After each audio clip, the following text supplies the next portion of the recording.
On the streets we met Kento. He's seen us filming and randomly comes up for a chat. We're a TV show. Oh, really? Yeah, Wow. we're here in Tokyo to film.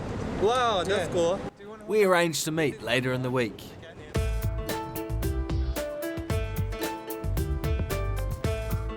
Look, I hardly feel visible at all.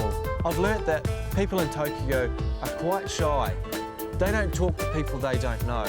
And that's why when people walk down the street, they've got their headphones on, they're looking straight ahead, they take a quick little glance, and they just keep on going. They don't really think anything about it. I expected to get a lot more looks from people. In New Zealand, I've noticed that people step out of your way when they see you've got a disability, whereas when I've been walking down the street here, no one's stepped out of my way or turned sideways and stopped walking to let me go past or anything like that.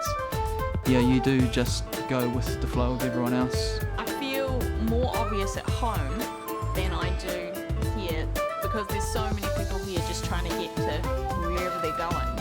I was sitting at the top of some steps waiting for someone to go and buy me a drink, and literally 200 people must have walked past and they didn't ask me if I needed any help. Back in New Zealand, someone would have asked me. All wired up for another day. It's good for his hairs. 7 o'clock in the morning. Hi, man. What have you done, Leon? What have you been doing? Old man was whacking me with a stick last night. How many times did he hit you? 3 times. Really? It should have been 4, but no one would let me do it again. We've come to visit our new friend Kento and see what he has to say about living in Tokyo. Wait, how much sushi did you have, man? First obstacle, 6 flights of stairs. Is everything all right there, sir? Oh, I'm getting a little tired. Would you mind hurrying up? Considering that 13 million people live in Tokyo, we thought we'd see more people with disabilities.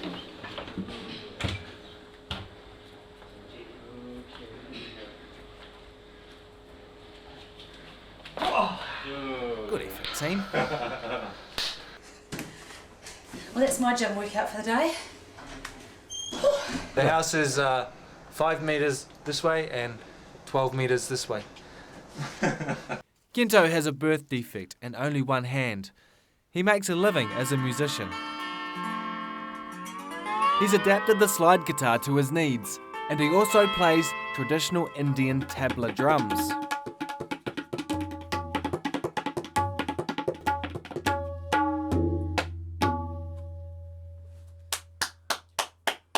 Through his childhood, Kento had to make do, working around his disability as best he could. He admits people aren't comfortable with disability in Japan.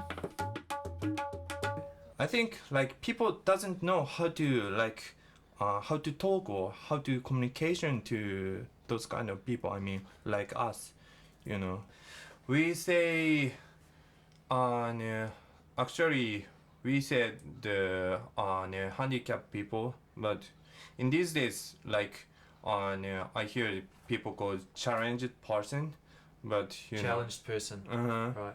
But in Japanese, I mean, in the meaning of the we call the 障害者, meaning the handicapped people. A couple of years ago, Kento met an elderly Japanese man who has the same disability and has developed a range of adaptive aids. His name is the Genju Kato. He transformed Kento's world.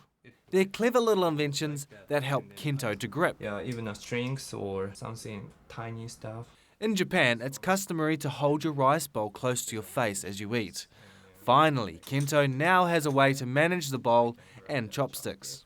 Overall, life's good in Japan, and the fact the government insists large companies employ a certain percentage of people with disabilities gives a sense of security. Look, I don't really have a theory on why we haven't seen so many people with disabilities. One idea possibly is that this city is really big and we've only seen a really small part of it. The part that we've been in has been a working area. So maybe they're all at work. Another theory maybe is that it's quite hard to get around. If you're in a car, you're stuck in traffic. And then you have to try and find parking. All those things probably discourage people from getting out and about. Getting the trains, yeah, it's a doable option, but it takes time and it's a lot of effort. So, yeah, maybe that's why. We popped down to the local fish markets near our hotel. Quite a sight. Don't get this at home. We need to buy some tuna.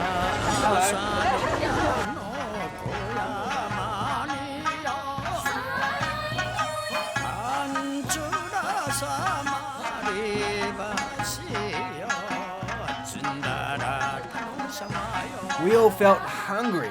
Suddenly, there was the inspiration for our next challenge, making sushi. Once again, we found a local woman more than willing to teach us. I think she was curious to see how we'd get on. Face comes outside, so backside should be up. It's tempting to just have a little taste along the way. This is gonna take a while. Lucky I'm not hungry, eh?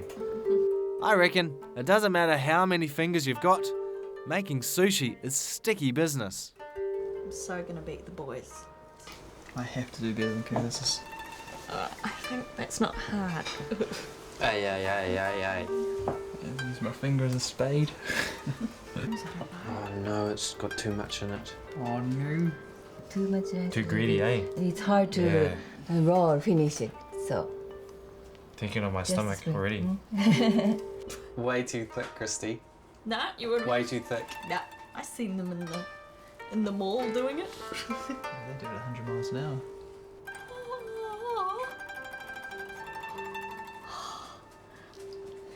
Girls rock. Come on. You can do it. You don't need fingers. Fingers are overrated. Hey, pick it up. You only get one roll. Beautiful. It's not bad, but you know, it took you half an hour to make it. No. Ours aren't spilling out the side like maybe yours, Mr. Curtis. Which one is the best? Oh, it's hard. You all best. Or? Yes. What about this one? This one is the best one. Oh, you're flipped But over. you are beautiful too, and you all good. Turn it over.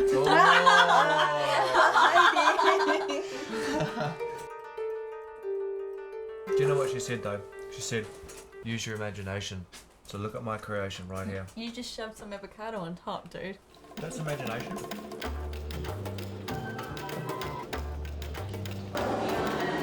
So, one last train, this time to the airport and back home to New Zealand.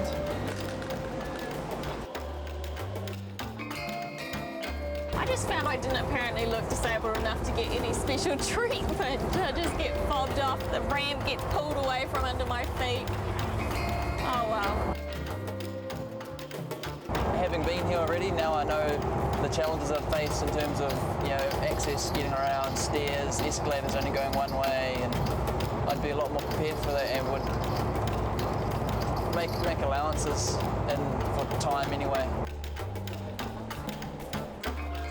I'd still do an OE as such, but it'll be a slower pace is what it is, how I do it, I think, definitely.